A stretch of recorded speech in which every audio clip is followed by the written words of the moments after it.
nothing else works. Try this. Charles Schwab had an email manager whose people weren't producing the quota of work. How is it? Schwab asked him that a manager has capacity to make this meal turn out what he should.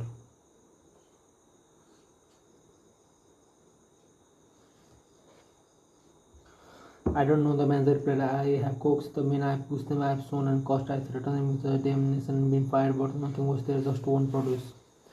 This conversation took place at the end of the day, just before the night shift came home. Swab asked the manager for a piece of chalk, then turning to the nearest man asked how many hit did your shift make today. 6. Without another word, Swab chalk a big figure 6 on the floor and walked away. When the night shift came, they saw the 6 and asked what it meant. The boss was in here today. The people said he asked us how many hits we made, and we told him his 6. He chalked it on the floor. The next morning, Swab walked through the mill again. The night shift was not of 6 and replaced it with a big 7. The DCP reported the work done is for the work done this morning. They saw a big 7 chalk on the door, so the night shift thought they were better than the day shift. Did they? Well, they would. So the night shift would think to the crew pitched anything to that man. When they quit that night, they left behind the man in the loss of swagger in tank. Things were stepping up shortly. This mill, which had been lagging way behind in production, was turning out more work than any other mill in the plant. The principal let Charles Schwab say it in his own words. The way to get things done, says Schwab, is to make competition. I do not mean solid money getting away, but in the desire to excel. The desire to excel, the challenge, throwing down the gauntlet, and infallible way of appealing to people of spirit.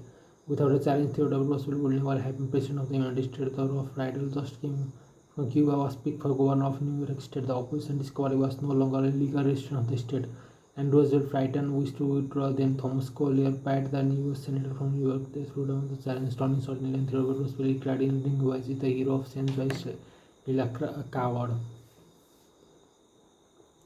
Roosevelt stayed in the flight, and the rest is history. A challenge not only changed life, it had a real effect upon the future of his nation. All men have fears, but the brave put down their fears and go forward. Sometimes to death was always victory, was the motto of King Guards in ancient Greece. What greater challenge can be offered than the opportunity to overcome those fears? When Al Smith was governor of New York, he was up against it. Sing Sing, at the time the most notorious penitentiary west of Davis Island, was without a warden. Scandal had been sweeping through the pristine walls, scandals and ugly rumors. Smith needed a strong man to rule Sing Sing, an Iron Man, but who? He sent for Lewis E. Lewis of New Hampton. How about going up to take charge of Sing Sing? He said Joe Bailey when Laws stood before him. They need a man up there with experience. Laws was flabbergasted. He knew the danger of Sing Sing. It was a political appointment, subject to the vagaries of political whims. Wardens had come and gone. One had lasted only 3 weeks. He had a career to consider. Was it worth the risk? Then Smith, who saw his hesitation, leaned back in the chair and smiled. Young fellow, he said, I don't blame you for being scared. It's a top sport. It will take a big person to go up and there and stay. So Smith was throwing down a challenge. Was he lost like the idea of attempting a job that called for someone big? So he went and he studied to become the most famous warden of his time. He booked 20,000 years in Sing Sing, sold into 100,000 of copies. He is broadcast on the air, and his stories of prison life have inspired dozens of movies. His humanizing of criminal wrought miracles in the way of prison reform. I have never found, said Harvey S. Firestone, founder of the Great Firestone Tire and Rubber Company, that pay and pay alone would either bring together or hold cold people. I think it was the game itself.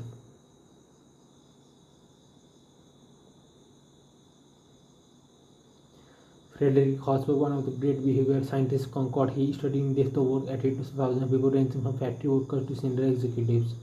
What do you think he found to be the most motivating factor, the one facet of the jobs that was most stimulating? Money. Good working condition, fringe benefit, not any of those. The one major factor that motivated people was the work itself. The work was exciting and interesting. The worker looked forward to doing it and was motivated to do a good job. That is what every successful person loves: the game, the chance for self-expression, the chance to prove his or work to excel to win. That is what makes food race and hog callings and pie eating context, the desire to excel, the desire for feeling of importance.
How to win people to your way of thinking. The only way to get the best of arguments to elaborate.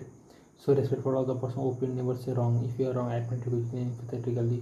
Being friendly with the other person saying yes immediately. The other person do a great deal of talking, let the other person with the idea that is appreciating of the other person's point of view. This may be the other person's ideas and is applied to noble robotics. If you must find fault, this is the way to begin.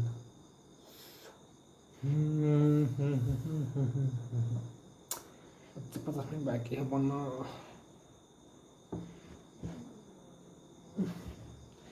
Ikut sudah banyak banget.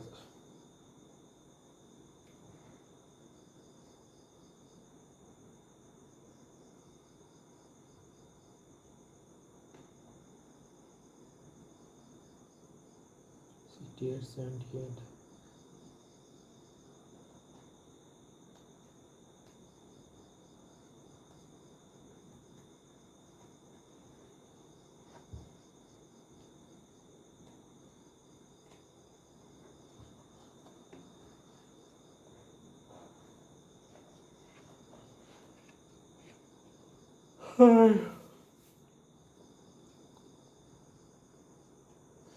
If you must find fault, this is the way to begin.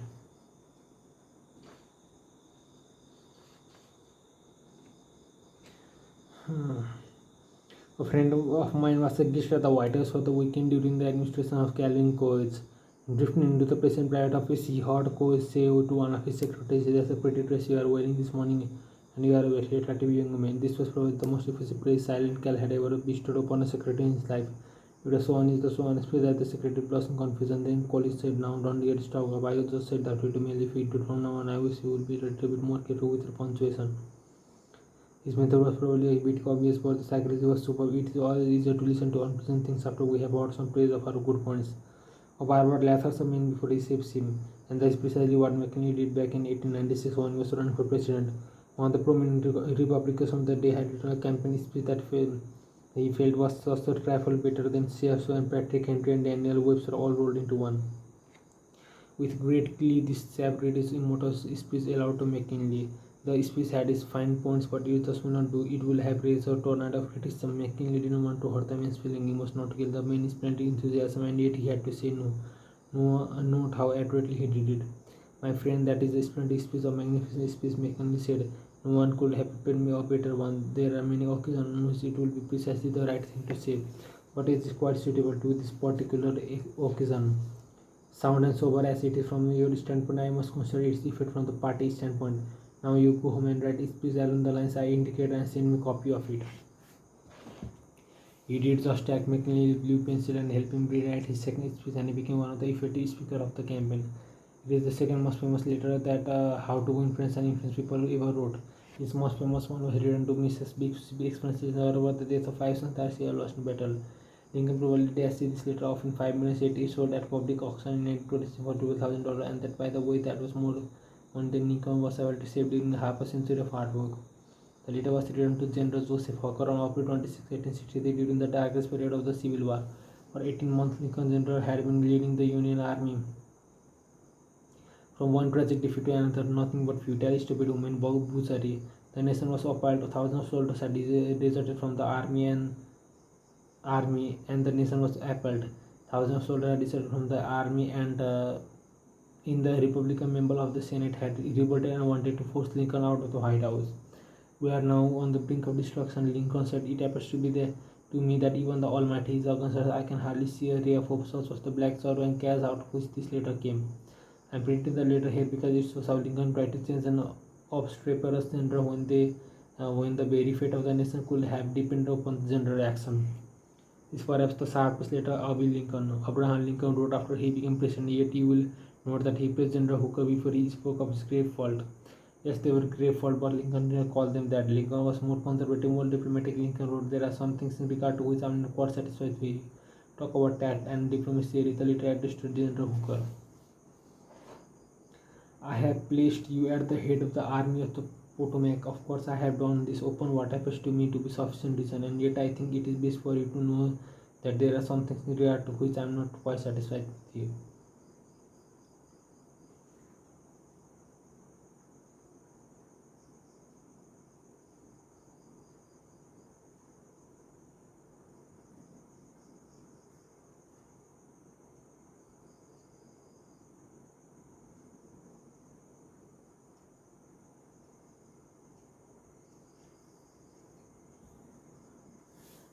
I believe you to brave and skillful soldier, which of course I like. I also believe you do not miss politics with your profession, even you are right. You have confidence in yourself, which is a valuable, if not an indispensable quality. You are ambitious, which within reasonable bound does good rather than harm. But I think that during General Bonsai to command of the army, you have taken counsel of ambition and thwarted him as much as you could, in which you did a great wrong to the country and to a most meritorious and honorable brother officer. I have heard in such a way as to believe it of you recently saying that both the army and the government needed a dictator. Of course, it was not for this, but in spite of it, that I have given you command. Only those generals who gain success can set up as a dictator. Now, what I now ask of you is military success, and I will reach the dictatorship. The government will support you to the utmost of this ability, which is neither more nor less than it has done, and will do for all commanders. I must fear that the spirit which you have aided to infuse into the army of criticizing the commander and withholding confidence from me will now turn upon you. I shall assist you as far as I can to put it down. Neither you nor Napoleon, if he were alive again, could get any good out of an army with such spirit people in it. And now beware of rashness, but with and sleepless vigilance, go forward and give us victories. You are not a Coolidge or McKinley or Lincoln. You want to know whether this philosophy will operate for you in everyday business contacts. Will it? Let's see. Let's take the case of WB of the Work Company, Philadelphia. The Company had contracted to build and complete a large office building in Philadelphia by a certain specified date. Everything was going along well. The building was almost finished when suddenly the subcontractor making the ornamental bronze work to go on the study of the building declared that he could not make a delivery on schedule. What an entire building held of heavy penalties, distressing losses, all because of one man. Long distance telephone call, arguments, heated conversation, all in vain. Then Mr. Goh was sent to New York to beard the bronze line in his tent. Do you know you are the only person in Brooklyn with your name? Mr. Gra asked the president of subcontracting firm shortly after they were introduced. The president was surprised. No, I didn't know that. Well, said Mr. Go. When I got off the train this morning, I looked in the telephone to book to get your address, and you are the only person in Brooklyn phone book with your name. I never knew that. The subcontractor said he checked the phone book with interest. Well, it's an unusual name, he said proudly. My family came from Holland and settled in New York almost 200 years ago. He continued to talk about his family and his ancestor for several minutes. When he finished that, Mr. Goa complimented him on how large a plant he had and compared it favorably with the numerous window plants he had visited. It is one of the cleanest and neatest bronze factories I ever saw, said Goa. I have spent a lifetime building up this business, the subcontractor said, and I am rather proud of it. Would you like to take a look around the factory? During this tour of inspection, Mr. Goa complimented the other man on his system of fabrication and told him how and why it seems superior to those of some of his competitors. Go commented on someone in the machine, and the subcontractor announced that he himself had invented those machines. He spent considerable time showing Go how they operated and the superior work they turned out. He insisted on taking his visitor to lunch. So far, mind you, not a word had been said about the real purpose of Goa visit. After lunch, the subcontractor said, "Now to get down to business naturally, I know why you are here. I don't expect that our meeting will be so enjoyable. You can go back to Philadelphia with my promise that your material will be fabricated and shipped even if other orders have to be delayed." Mr. Go got everything that he wanted without even asking for it. The material arrived on time and the building was completed on the day the completion contract specified. Will this have happened and had Mr. Go used the hammer and dynamite method generally employed on such occasion? Dorothy Gurwalski, branch manager of the Fraud Monmouth, New Jersey Federal Credit Division, reported to one of her classes how she was able to help one of her employees become more proactive. We recently hired a young lady as a tailoring trainee. Her contact with her customer were very good. She was accurate and efficient in handling individual transactions. The problem developed at the end of the day when it was time to balance out. The head tailor came to me and astonished. I said that if I fired this woman as she is holding up everyone, it's because she is slow in balancing out. I have shown her over, but she can get it. She's got to go. The next day I observed her working quickly and aggressive on handling the normal everyday transaction, and she was very pleasant with her customer. It didn't take long to discover why she had trouble balancing out. After the office closed, I went over to talk with her. She was obviously nervous and upset. I praised her for being so friendly and outgoing with the customer and complimented her for the accuracy and speed used in that work. I then suggested we review the procedure we used in balancing the cash drawer. Once he realized I had confidence in her, she easily followed my suggestion and soon mastered this function. We have had no problem with her since then. Beginning with faces like the dentist who begin his work with Nook again. The patient still keeps on drilling about the Nook and is feeling killing a little will use.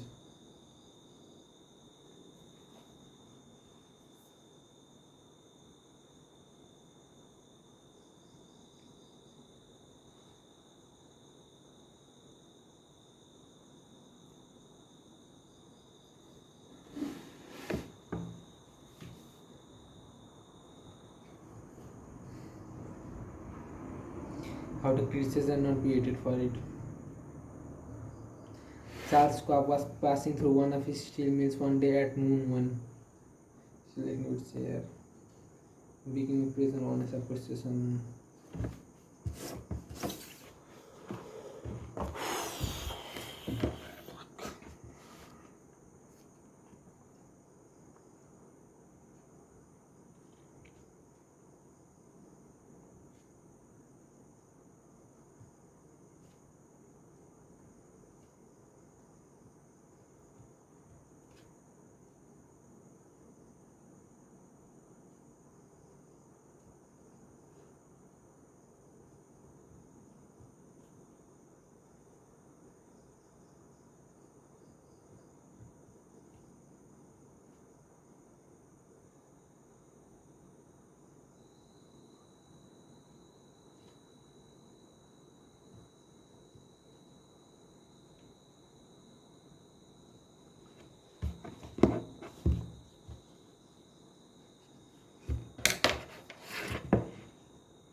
How to criticize and not be hated for it.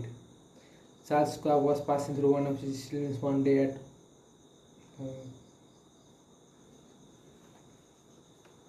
when he came across someone's employee smoking immediately over the head was a sign that said no smoking. This was pointed out to the son and say, "Can you read? Oh no, not Schwab. Oh no, not Schwab."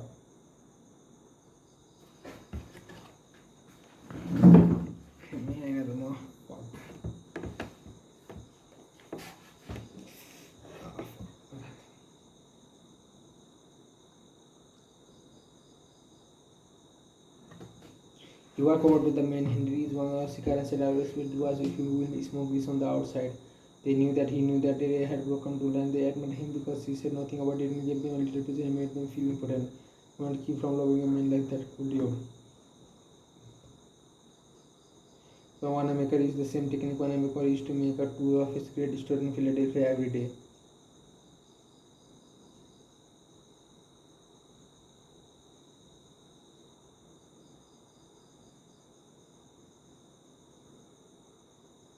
Once he saw a customer waiting at a counter, no one was paying the slightest attention to her. The salespeople were in the hotel at the far end of the counter, laughing and talking among themselves. Wanamaker didn't say a word, quietly sleeping behind the counter. He waited on the woman himself and then handed the pulses to the salespeople to be wrapped as he went on his way.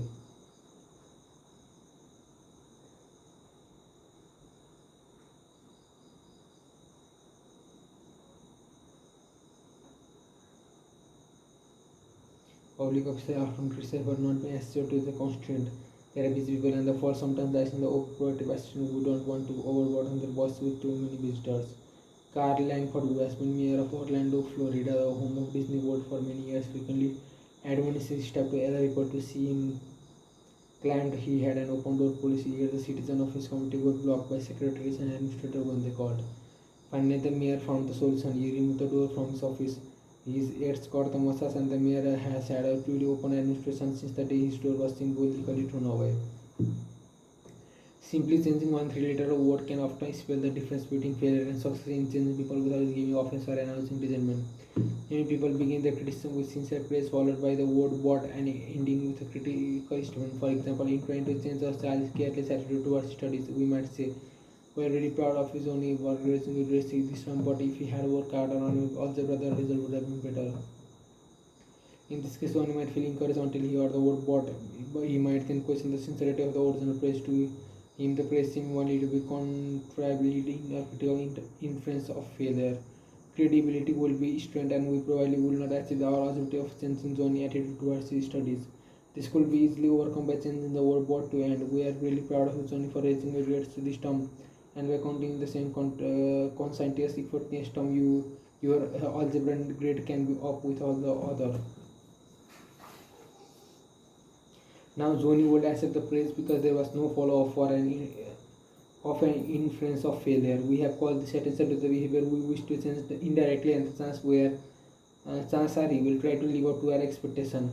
Calling attention to one mistake indirectly works wonder with sensitive people who may resent bitterly and direct criticism. March Jacob of Woonsocket, Rhode Island, told one of her class how she convinced some sloppy construction worker to clean up after themselves when they were building addition to her house. 42, this minute. For the first few days of the work, when Mrs. Jacob returned from the job, she noticed that the yard was strewn with the cuttings of lumber. She didn't want to antagonize the builder because they did accident work. So after the workers had gone home, she and her children picked up a nail piled up of the lumber debris in the corner. The following morning, she called the foreman to one side and said, "I'm very pleased with the way the front lawn was left last night. It is nice and clean and does not open the neighbor from that." Therefore, the workers picked up and piled the debris to one side, and the foreman came in each day seeking approval of the ones in the lawn was left in the after day work. One of the major areas of controversy between members of Army Reserve and the regular Army trainer is haircuts. The reservists consider themselves civilians, which they are most of the time, and reason having to cut their hair short. Master Sergeant Harley Kaiser of the 542nd Usar School addressed himself to this problem when he was working with a group of reserve non-commissioned officers. As an old-time regular Army Master Sergeant, he might have been expected to yell at his troops and threaten them. Instead, he chose to make this point indirectly. "Gentlemen," he started, "you are leaders. You will be most effective when you lead by example. You must be the example of a man to follow. You know what the army regulations say about haircuts. I am going to get my haircut today, although it is still much shorter than some of yours. You look at yourself in the mirror, and if you feel you need a haircut to be a good example, you will arrange time for you to visit the post barbershop." The result was predictable. Several of the candidates did look in the mirror and go into the barbershop that afternoon and receive regulation haircuts. Sergeant Kaiser commented the next morning that he already could see the development of leadership qualities in some of the members of the squad. On March 8, 1887, the eloquent Henry Ward Beecher died. The following Sunday, Lyman Abbott was invited to speak in the pulpit, left silent by Beecher passing. Eager to do his best, he wrote, rewrote, and polished his sermon with the meticulous care of Flaubert. Then he read it to his wife. It was a poor as much written speeches are. She might have said if she had released judgment, "Lyman, that is terrible, that will never do. You will put people to sleep. It reads like an encyclopedia. You ought to know better than after all the years you have been preaching."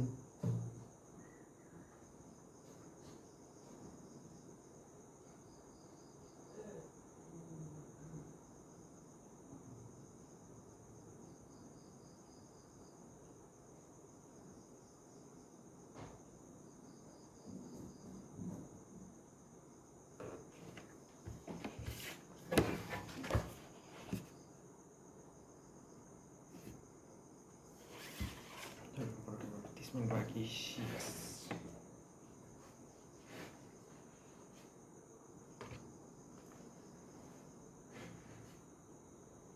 That's just what she might have said, and first, and if she had, you know what would have been happened, and she knew too. So she made remark that it would make an excellent article for the Northampton Review. In other words, she praised it and at the same time shortly suggested that don't be too as speech. Lyman Abbott saw the point of his carefully prepared manuscript and pleased without even using notes, and effective way to correct other mistake is call attention to mistakes indirectly.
Talk about your own mistake first.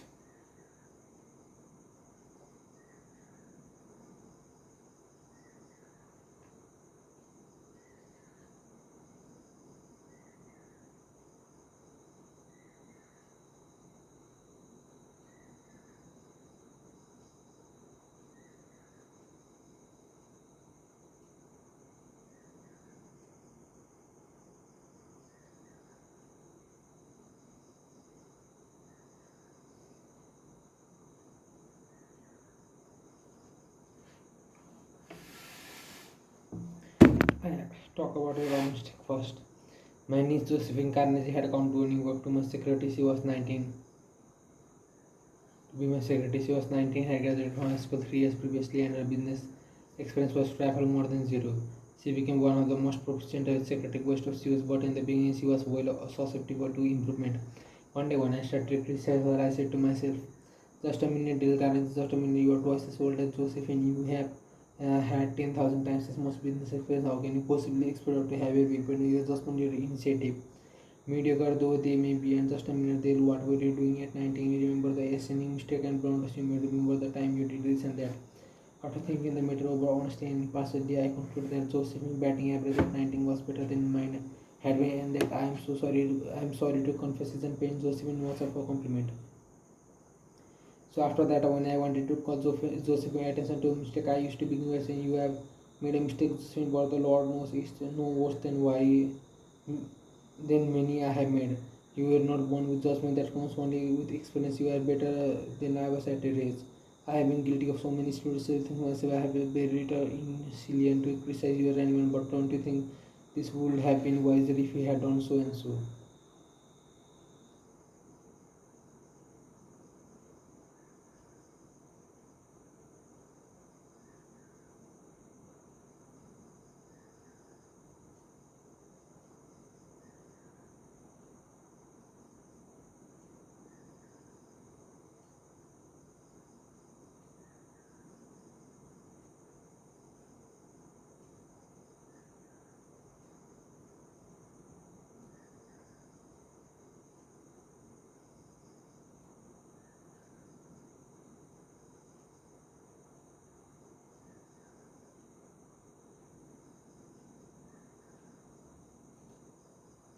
It is nearly so difficult to listen to a recital of a 45% criticism beginning by only admitting that he too is far from impeccable.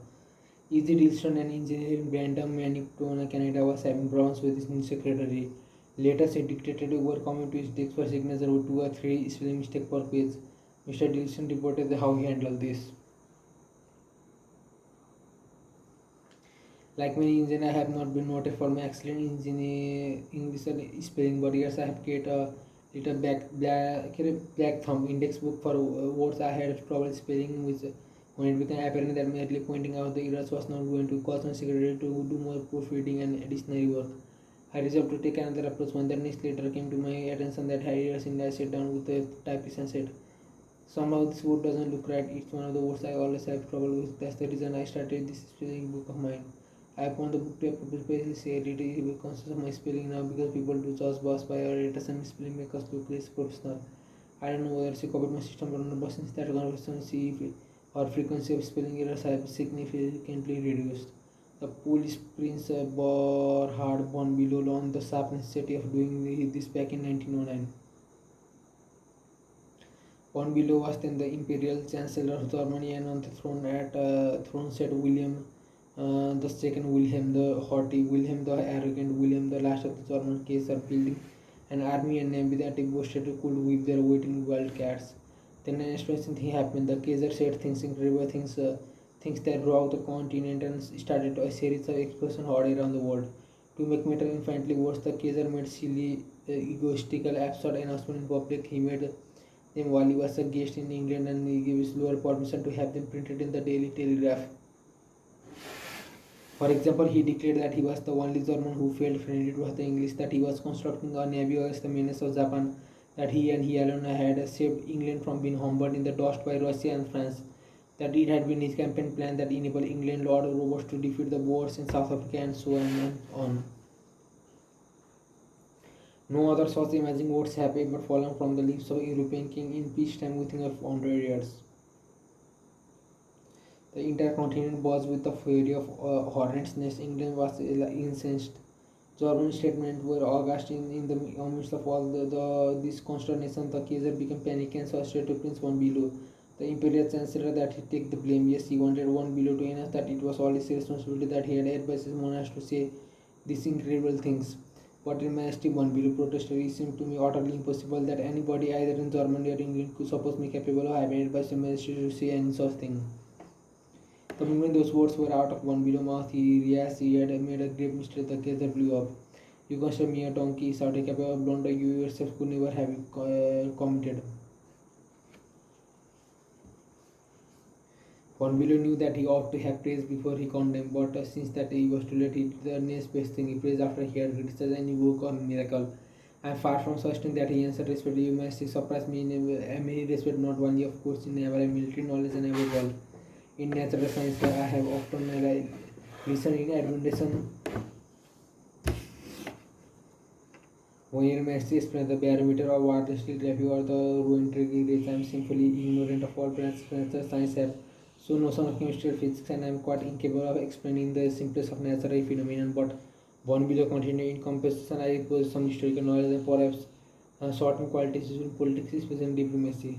The Kaiser von Below had praised him, von Below had exalted him and humbled himself. The Kaiser could forgive anything after that.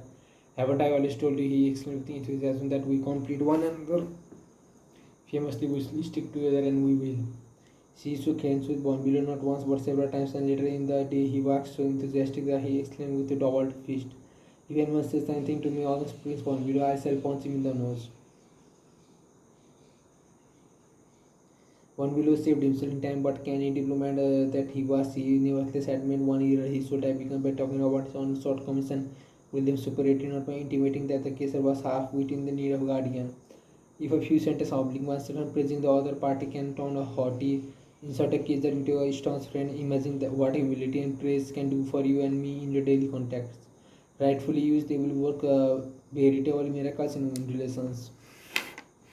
Admitting one own mistake even when one has corrected them can help one with somebody to change his behavior.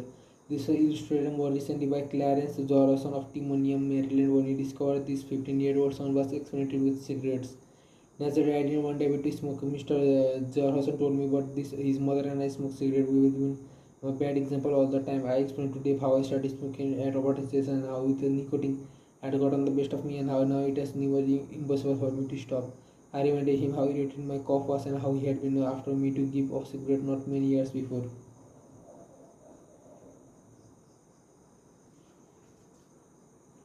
I didn't exhort him to stop or make threats or warn him about the danger. All I did was point out how I was hooked on cigarette and what it had meant to me. He thought about it for a while and decided he would not smoke until he had graduated from high school. As the years went by, David never really started smoking and has no intention of ever doing so. As a result of the conversation, I made the decision to stop smoking cigarette myself, and with the support of my family, I have succeeded.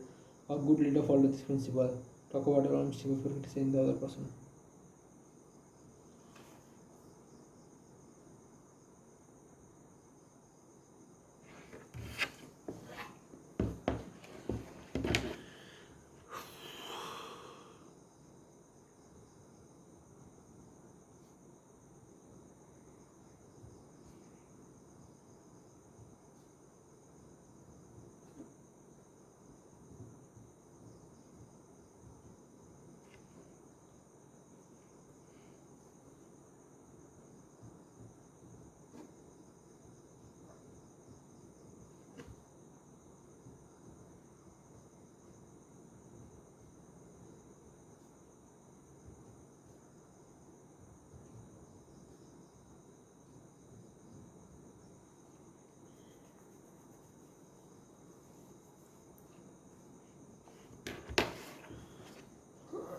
56, 56, 46, 20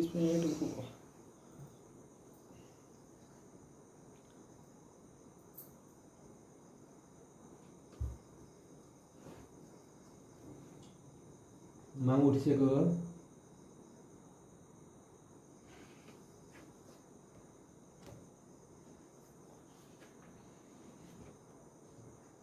No one likes to take orders.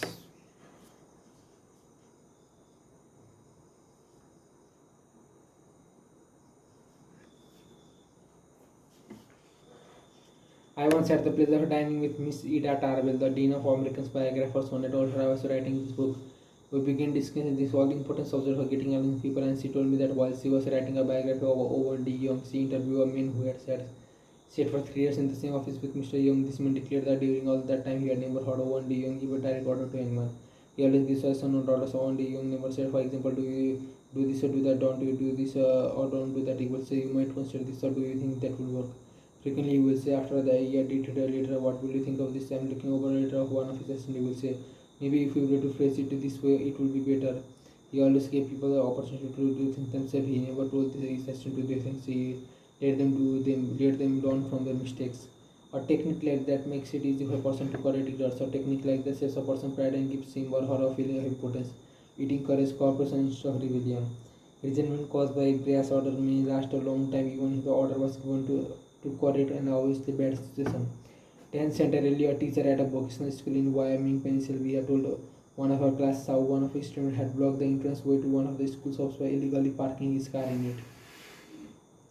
One of the other instructors stormed into the classroom and asked in an arrogant tone, whose car is blocking the driveway? When the student who owned the car responded, the instructor move that car and move it right now or I'll wrap a chain around it and crack it out of there. Now the student was wrong, the car should not have been parked there, but from that day on, not only the student reasoned the instructor action, but all the students in the class did everything they could to give the instructor a hard time and make his job unpleasant. How could he have handled it differently if he asked in a friendly way? Whose car is in the driveway and then so that he will move other car will get in and get out. The student will have gladly moved and neither he nor his classmate will have been upset and resentful. Asking question not only makes an order more palatable, it often stimulates the creativity of the person whom you ask. People are more likely to accept an order if they have had a part in the decision that caused the order to be issued.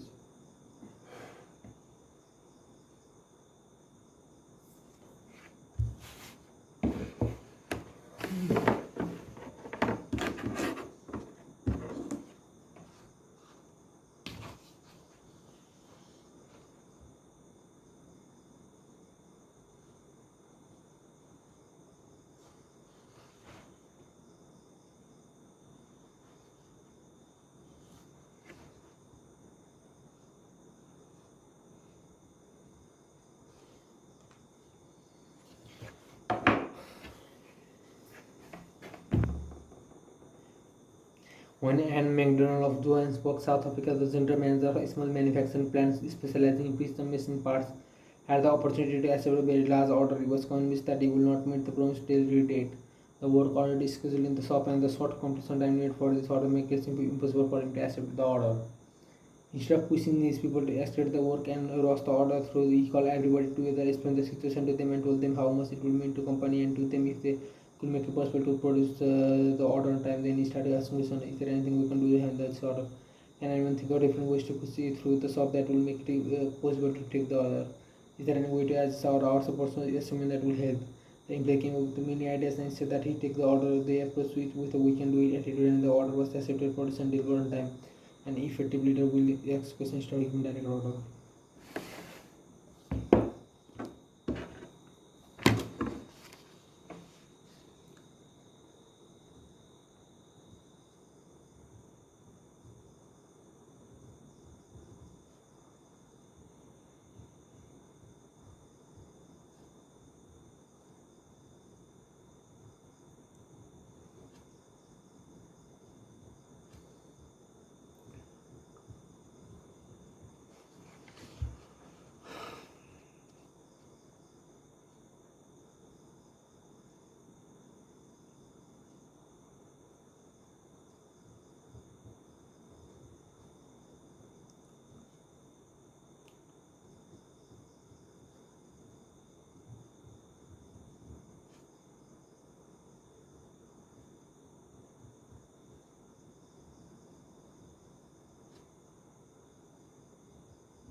part in the decision.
Here the other person save face. What the fuck is save face? What the fuck is that?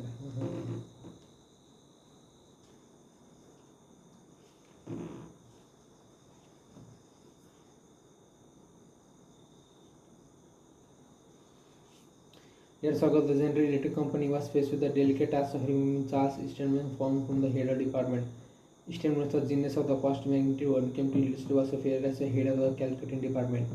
Yet the company didn't dare offend the man. He was indispensable and highly sensitive, so they gave him a new title. They made him consulting engineer of General Electric Company, a new title for work he was already doing, and he let someone else head of the department. Eastern was happy, so were the officer of G. They had gentlemen who were their most temperamental style, and they had done the storm by letting him save face. Letting one save face, how important, how vital important that is, and how few of us ever to start to think of it. We ride roughshod over the feeling of other, getting our own way, finding fault, issuing threats, criticizing a child or an employee in front of other without even considering the hurt to the other person's pride. What is female thoughts or considered word towards in an understanding of the other person's attitude will go so far toward elevating the sting. Let's remember what the next time we are faced with the distasteful initiative of discharging or reprimanding an employee. Firing employee is not much fun, getting fired is even less fun. Our business is mostly seasonal, therefore we have to let a lot of people go after this income tax loss is over. It is the byword in our profession that no one is just holding the eggs. Consequently, the customer has step of getting it over as soon as possible, and usually in the following we sit down with Mrs. Smith. The season's over and we don't seem to see any more assignment for you. Of course, you understand you were only employed for the busy season anyhow, etc. etc. The effect on these people is one of the disappointment and a feeling of being let down. Most of them are in the accounting field of life and they retain no particular love for the firm that drops them so they casually. I recently decided to let our seasonal person go with a little more tact and consideration, so I call each one in only after carefully thinking over his or her work during the winter. And I've said something like this: Mr. Smith, you have done a fine job. If he has that time we sent you to New York, you had a tough assignment. You're on the spot, but you came through with flying colors, and we want you to know the firm is proud of you. You've got that stuff, you're going to long way wherever you work in the firm believes in you and is rooting for you, and we don't want you to forget it. If the people go away feeling a lot better about being fired, they don't feel let down. They know if we had worked for them, we keep them on. And when we need them again, they come to us with keen personal affection. At one session of our course, a two class members discussed the negative effect of fault finding versus the positive effect of letting the other person safe face. Fred crack of Harry's work pencil told of an incident that occurred in his company. At one of our production meeting, our vice president was asking a pointed question one of our production supervisor regarding a production process. His tone of voice was aggressive and aimed at pointing out faulty performance on part of the supervisor. Not wanting to be embarrassed in front of his peers, the supervisor was evasive in his response. This caused the vice president to lose his temper, berate the supervisor, and accuse him of lying. Any working relationship that might have existed prior to this encounter was to show in a few brief movement. The supervisor, who was basically a good worker, was useless to our company from that time on. A few months later, he left our firm and went out to work for computer, where I understand he's doing a fine job. Another class member, Anna Mazona, related our similar incident had occurred at her job. What a difference in approach and result. Miss Mason, a marketing specialist for a food packer, was given her first major assignment, the test marketing of a new product. He told the class when the result of the test came in, I was devastated. I had made a serious error in my planning, and the entire test had to be done all over again. To make this worse, I had no time to discuss it with my boss before the meeting in which I was to make my report on the project. When I was called on to give the report, I was shaking with pride. I had all I could do to keep from breaking down. But I usually I will cry and have all those men who remark what may not be able to handle a management job because they are too emotional. I made my report briefly and stated that due to ended I would repeat the study before the next meeting. I sat down expecting my boss to blow up.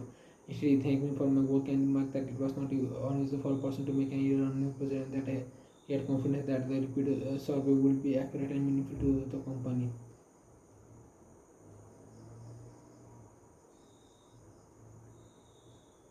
He assured me in front of all my colleagues that he had faith in me and I knew I had done my best and that my lack of experience, not only lack of ability, was the reason for the failure. I left the meeting with my head in the air and with the determination that I will never let the boss of mine down again. Even if he write another person different down, we want to show ego because I want to lose face.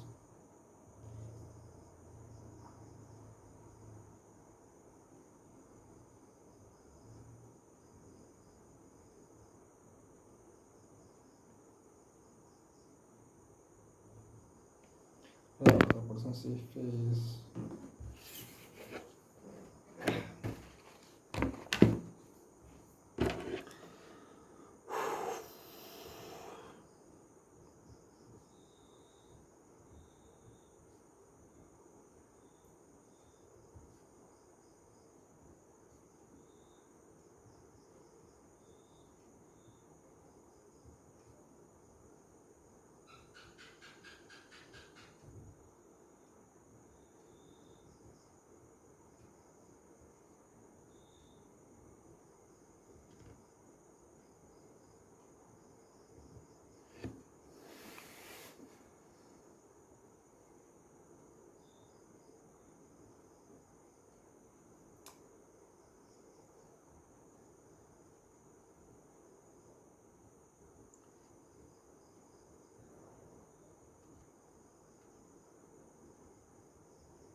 How to inspire people onto success. The you from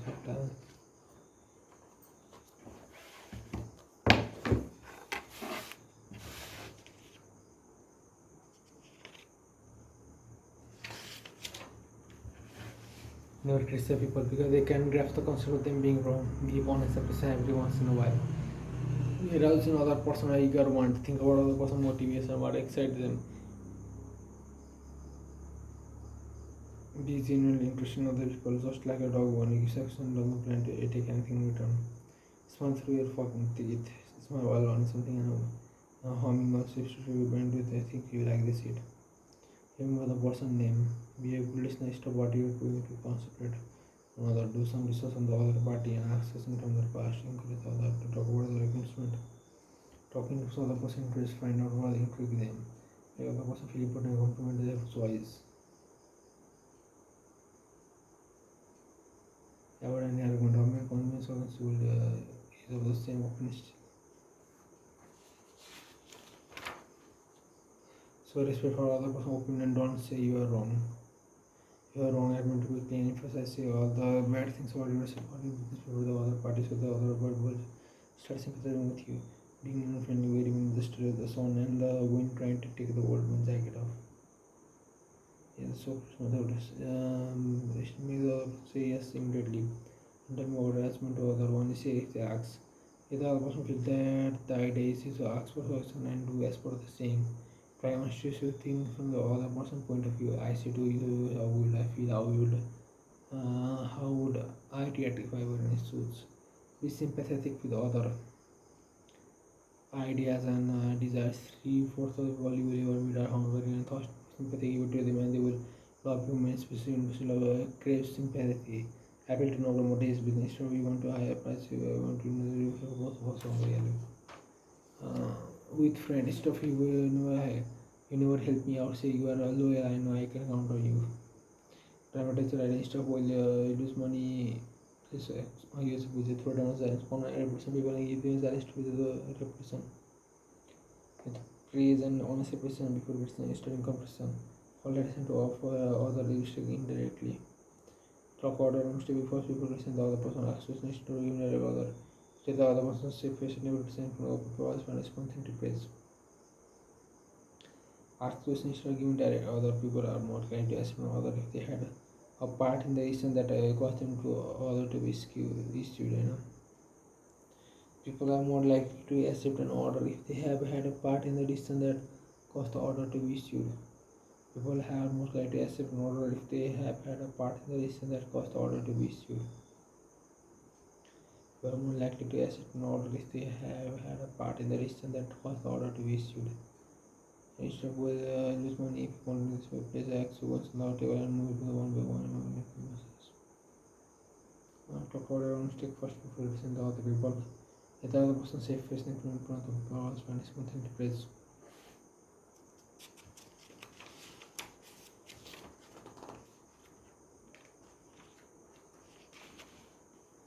There is just what we will be under some circumstance.